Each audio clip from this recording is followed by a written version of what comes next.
ಆಚಿ chilli powder ಸಖತ್ ಖಾರ ಬಣ್ಣ ಮತ್ತು ರುಚಿ ಆಚಿ ಚಿಲ್ಲಿ ಪೌಡರ್. ರಾಜ್ಯ ರಾಜಕೀಯಕ್ಕೆ ದಳಪತಿ ರೀ ಎಂಟ್ರಿ ಈ ವಿಚಾರವನ್ನ ಪಬ್ಲಿಕ್ ಟಿವಿ ಮೊಟ್ಟ ಮೊದಲನೇದಾಗಿ ಸುದ್ದಿಯನ್ನ ಪ್ರಸಾರ ಮಾಡಿತ್ತು. ಅದರ ಜೊತೆಗೆ ಈಗ ಮಾನ್ಯ ಕುಮಾರಸ್ವಾಮಿ ಅವರು ಅದನ್ನ ಒಪ್ಕೊಳ್ತಾ ಇದ್ದಾರೆ. 2028ರ ಚುನಾವಣೆ ಅಖಾಡಕ್ಕೆ ಕುಮಾರಸ್ವಾಮಿ ಇಳಿಯಲಿದ್ದಾರೆ. ಸಂಕ್ರಾಂತಿ ದಿನವೇ ಘೋಷಣೆಯನ್ನ ಮಾಡಿದ್ದಾರೆ ಕುಮಾರಸ್ವಾಮಿ.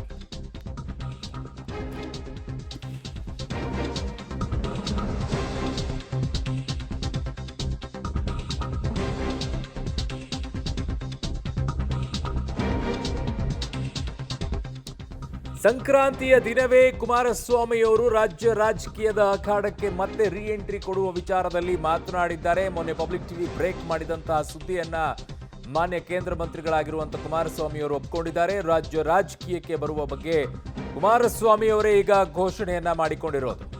ಅನಿವಾರ್ಯತೆನಾ ಅಥವಾ ಬೇರೆ ದಾರಿ ಇಲ್ವಾ ಈಗ ಸದ್ಯಕ್ಕೆ ಅವರ ಪರಿಸ್ಥಿತಿ, ಅಥವಾ ಕೇಂದ್ರದಲ್ಲಿ ಅವರಿಗೆ ಆಗ್ತಾ ಇಲ್ವಾ ರಾಜ್ಯ ರಾಜಕೀಯಕ್ಕೆ ಎಂಟ್ರಿ ಕೊಡುವಂಥದ್ದು, ಮತ್ತೆ ರೀ ಎಂಟ್ರಿ?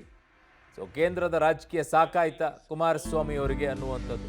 ಸೊ ರಾಜ್ಯ ರಾಜಕೀಯಕ್ಕೆ ರೀ ಎಂಟ್ರಿಯನ್ನ ಕೊಡೋದ್ರ ಬಗ್ಗೆ ಈಗ ಪಬ್ಲಿಕ್ ಟಿವಿ ಮೊಟ್ಟ ಮೊದಲನೇದಾಗಿ ವಿಚಾರವನ್ನ ಸುದ್ದಿಯನ್ನ ಪ್ರಸಾರ ಮಾಡಿತ್ತು. ಈಗ ಮಾನ್ಯ ಕೇಂದ್ರ ಮಂತ್ರಿಗಳಾಗಿರುವಂಥ ಕುಮಾರಸ್ವಾಮಿ ಅವರು ಅದನ್ನ ಒಪ್ಕೊಂಡಿದ್ದಾರೆ. ಹೌದು, ನಾನು ರಾಜ್ಯ ರಾಜಕೀಯಕ್ಕೆ ಎಂಟ್ರಿ ಕೊಡ್ತಾ ಇದ್ದೀನಿ ಅನ್ನುವಂಥದ್ದನ್ನ ಹೇಳ್ಕೊಟ್ಟಿದ್ದಾರೆ. ಶೀಘ್ರದಲ್ಲಿ ನಾನು ರಾಜ್ಯ ರಾಜಕೀಯಕ್ಕೆ ಬರುತ್ತೇನೆ, ನಾನು ದೂರ ಸರಿಯಲ್ಲ ರಾಜ್ಯ ರಾಜಕಾರಣದಿಂದ ಅಂತ ಹೇಳಿದ್ದಾರೆ. ಯಾವ ಸಮಯಕ್ಕೆ ಬರಬೇಕು ಅಂತ ತೀರ್ಮಾನ ಮಾಡ್ತೀನಿ. ಸಂಕ್ರಾಂತಿ ಹಬ್ಬದ ದಿನವೇ ಕುಮಾರಸ್ವಾಮಿ ಅವರು ಘೋಷಣೆಯನ್ನ ಮಾಡಿರೋದು. ಈ ಬಗ್ಗೆ ಪಬ್ಲಿಕ್ ಟಿವಿ ವರದಿಯನ್ನ ಕೂಡ ಮಾಡಿತ್ತು. ಸೊ ಆ ನಿಟ್ಟಿನಲ್ಲಿ ಈಗ ಪಬ್ಲಿಕ್ ಟಿವಿ ವರದಿಯನ್ನ ಒಪ್ಕೊಂಡಿದ್ದಾರೆ. ಸದ್ಯದಲ್ಲಿ ನಾನು ಬರ್ತೀನಿ, ಬಟ್ ಯಾವ ಸಮಯ ಏನು ಅನ್ನೋದನ್ನ ತೀರ್ಮಾನ ಮಾಡ್ತೀನಿ ಅನ್ನೋದನ್ನ ಮಾನ್ಯ ಕೇಂದ್ರ ಮಂತ್ರಿಗಳು ಹೇಳಿದ್ದಾರೆ. ಆದರೆ ರಾಜ್ಯದ ರಾಜಕಾರಣದಿಂದ ನಾನು ದೂರ ಸರಿತೀನಿ ಅಂತಕ್ಕಂಥದ್ದು ಯಾರಾದರೂ ತಿಳ್ಕೊಂಡಿದ್ರೆ ದೂರ ಸರಿಯತಕ್ಕಂಥ ಪ್ರಶ್ನೆ ಇಲ್ಲ. ರಾಜ್ಯದ ರಾಜಕಾರಣದಲ್ಲೂ ಇರ್ತೀನಿ. ಕೇಂದ್ರದಲ್ಲಿ ಗೌರವಾನ್ವಿತ ಪ್ರಧಾನಮಂತ್ರಿಗಳು ಏನೊಂದು ಹುದ್ದೆ ಕೊಟ್ಟಿದ್ದಾರೆ.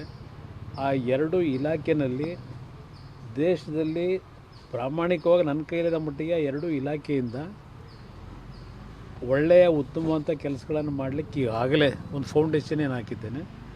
ಆ ಕೆಲಸದಲ್ಲಿ ಯಶಸ್ಸನ್ನು ಕಾಣಬೇಕು ಅನ್ನೋದು ಒಂದು ಭಾಗ. ರಾಜ್ಯದ ರಾಜಕಾರಣಕ್ಕೆ ಯಾವ ಸಮಯಕ್ಕೆ ಬರಬೇಕು ತೀರ್ಮಾನ ಒಟ್ಟು ಬರಲೇಬೇಕಾಗತ್ತಲ್ಲ, ಅದರಿಂದ ನೋಡೋಣಂತೆ. ಆದರೆ ರಾಜ್ಯದ ರಾಜಕಾರಣದಿಂದ ನಾನು ದೂರ ಸರಿತೀನಿ ಅಂತಕ್ಕಂಥದ್ದು ಯಾರಾದರೂ ತಿಳ್ಕೊಂಡಿದ್ರೆ ದೂರ ಸರಿಯತಕ್ಕಂಥ ಪ್ರಶ್ನೆ ಇಲ್ಲ. ರಾಜ್ಯದ ರಾಜಕಾರಣದಲ್ಲೂ ಇರ್ತೀನಿ. ಕೇಂದ್ರದಲ್ಲಿ ಗೌರವಾನ್ವಿತ ಪ್ರಧಾನಮಂತ್ರಿಗಳು ಏನೊಂದು ಹುದ್ದೆ ಕೊಟ್ಟಿದ್ದಾರೆ. ಆ ಎರಡು ಇಲಾಖೆಯಲ್ಲಿ ದೇಶದಲ್ಲಿ ಪ್ರಾಮಾಣಿಕವಾಗಿ ನನ್ನ ಕೈಲಿರೋ ಮಟ್ಟಿಗೆ ಎರಡು ಇಲಾಖೆಯಿಂದ ಒಳ್ಳೆಯ ಉತ್ತಮವಂಥ ಕೆಲಸಗಳನ್ನು ಮಾಡಲಿಕ್ಕೆ ಈಗಾಗಲೇ ಒಂದು ಫೌಂಡೇಶನ್ ಏನು ಹಾಕಿದ್ದೇನೆ. ಆ ಕೆಲಸದಲ್ಲಿ ಯಶಸ್ಸನ್ನು ಕಾಣಬೇಕು ಅನ್ನೋದು ಒಂದು ಭಾಗ. ರಾಜ್ಯದ ರಾಜಕಾರಣಕ್ಕೆ ಯಾವ ಸಮಯಕ್ಕೆ ಬರಬೇಕು ತೀರ್ಮಾನ ಒಟ್ಟು ಬರಲೇಬೇಕಾಗತ್ತಲ್ಲ. ನನ್ನ ಸಹೋದ್ಯೋಗಿ ಪೊಲಿಟಿಕಲ್ ಬ್ಯೂರೋಯಿಂದ ಈಗ ಶ್ರೀನಿವಾಸ್ ನನ್ನ ಸಂಪರ್ಕಕ್ಕೆ ಸಿಗ್ತಾ ಇದ್ದಾರೆ. ಶ್ರೀನಿವಾಸ್, ಈಗ ಇದು ಅನಿವಾರ್ಯತೆನಾ ಅಥವಾ ಕೇಂದ್ರದಲ್ಲಿ ಮಂತ್ರಿ ಆಗಿರೋಕ್ಕೆ ಒಗ್ತಾ ಇಲ್ವಾ? ರಾಜ್ಯನೇ ಬೇಕು, ರಾಜ್ಯ ರಾಜಕೀಯನೇ ಬೇಕು ಅನ್ನುವಂಥ ನಿಟ್ಟಿನಲ್ಲಿ ಕುಮಾರಸ್ವಾಮಿ ಅವರ ಯೋಚನೆನ ಏನು ಹೇಳ್ತಾ ಇದ್ದಾರೆ? ಅರುಣ್, ಕುಮಾರಸ್ವಾಮಿಯವರ ಮನಸ್ಸು ಯಾವತ್ತೂ ಕೂಡ ರಾಜ್ಯ ರಾಜಕಾರಣದ ಕಡೆನೇ ಇರುವಂಥದ್ದು. ಆದರೆ ಬದಲಾದ ರಾಜಕೀಯ ಸನ್ನಿವೇಶದಲ್ಲಿ ಅನಿವಾರ್ಯವಾಗಿ ಅವರು ಕೇಂದ್ರಕ್ಕೆ ಹೋಗಬೇಕಾಯಿತು. ಕೇಂದ್ರದಲ್ಲಿ ಈಗ ಮಂತ್ರಿ ಆಗಿದ್ದಾರೆ. 2028ರ ಚುನಾವಣೆ ರಾಜ್ಯದಲ್ಲಿ ಬಹುತೇಕ ಒಂದು ನಿರ್ಣಯದ ಚುನಾವಣೆ ಬಿಜೆಪಿ ಮತ್ತೆ JDSಗೆ. ಈ ಹಿನ್ನೆಲೆಯಲ್ಲಿ ಕುಮಾರಸ್ವಾಮಿ ಅವರು ಇವತ್ತು ಘೋಷಣೆ ಮಾಡಿರುವಂಥದ್ದು, ನಾನು ರಾಜ್ಯ ರಾಜಕಾರಣಕ್ಕೆ ಬರ್ತೀನಿ, ಬರಲೇಬೇಕಲ್ವಾ ಅನ್ನುವಂಥ ಮಾತುಗಳನ್ನು ಹೇಳಿದ್ದಾರೆ. ಈ ಮೂಲಕ 2028ರ ಚುನಾವಣೆಗೆ ನಾನು ಎಂಟ್ರಿ ಆಗ್ತೀನಿ ಅನ್ನುವಂಥ ಸಂದೇಶವನ್ನು ಕೊಟ್ಟಿದ್ದಾರೆ. ಒಂದು ಮೈತ್ರಿ ಇದೆ, ಬಿಜೆಪಿ ಮತ್ತೆ JDS ಮೈತ್ರಿ ಇದೆ. ಹಾಗಾಗಿ ಆ ಮೈತ್ರಿಗೆ ಧಕ್ಕೆ ಆಗದಂತೆ ರಾಜಕೀಯಕ್ಕೆ ಬರ್ತೀನಿ ರಾಜ್ಯ ರಾಜಕೀಯಕ್ಕೆ ಬರ್ತೀನಿ ಅನ್ನುವಂಥ ಮಾತುಗಳನ್ನ ಕುಮಾರಸ್ವಾಮಿ ಅವರು ಹೇಳಿದ್ದಾರೆ.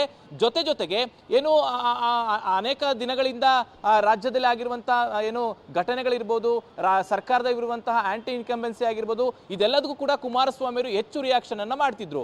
ಈ ಹಿನ್ನೆಲೆಯಲ್ಲಿ ಕುಮಾರಸ್ವಾಮಿ ಅವರು ರಾಜ್ಯ ರಾಜಕೀಯಕ್ಕೆ ಬರ್ತಾರೆ ಅನ್ನುವಂಥ ಚರ್ಚೆಗಳು ದೊಡ್ಡ ಮಟ್ಟದಲ್ಲಿ ಆಗ್ತಿತ್ತು. ಅದನ್ನ ಇವತ್ತು ಕುಮಾರಸ್ವಾಮಿ ಅವರು ಸ್ಪಷ್ಟಪಡಿಸಿದ್ದಾರೆ. ಒಂದು, ಯಾವಾಗ ಬರಬೇಕು ರಾಜ್ಯ ರಾಜಕೀಯ ಅನ್ನುವಂಥದ್ದನ್ನ ಚರ್ಚೆ ಮಾಡಿ ತೀರ್ಮಾನ ಮಾಡ್ತೀನಿ ಅನ್ನುವಂಥ ಮಾತುಗಳನ್ನ ಹೇಳೋದ್ರಿಂದ ಬಹುಶಃ ಬಿಜೆಪಿಯ ಹೈಕಮಾಂಡ್ ಜೊತೆ ಚರ್ಚೆ ಮಾಡಿ ಯಾವಾಗ ಬರಬೇಕು ಅನ್ನುವಂಥದ್ದನ್ನ ಬಹುಶಃ ಕುಮಾರಸ್ವಾಮಿ ಅವರು ನಿರ್ಧಾರ ಮಾಡ್ತಾರೆ ಅಂತ ಅನ್ಸುತ್ತೆ. ಆದ್ರೆ ಒಂದಂತೂ ಸ್ಪಷ್ಟಪಡಿಸಿದ್ದಾರೆ, ರಾಜ್ಯ ರಾಜಕಾರಣಕ್ಕೆ ನಾನು ವಾಪಸ್ ಆಗ್ತೀನಿ, 2028ರ ಚುನಾವಣೆಗೆ ಸ್ಪರ್ಧೆ ಅನ್ನುವಂಥದ್ದನ್ನ ಇವತ್ತು ಸ್ಪಷ್ಟವಾಗಿ ಕುಮಾರಸ್ವಾಮಿ ಅವರು ಹೇಳಿರುವಂಥದ್ದು. ಅರುಣ್.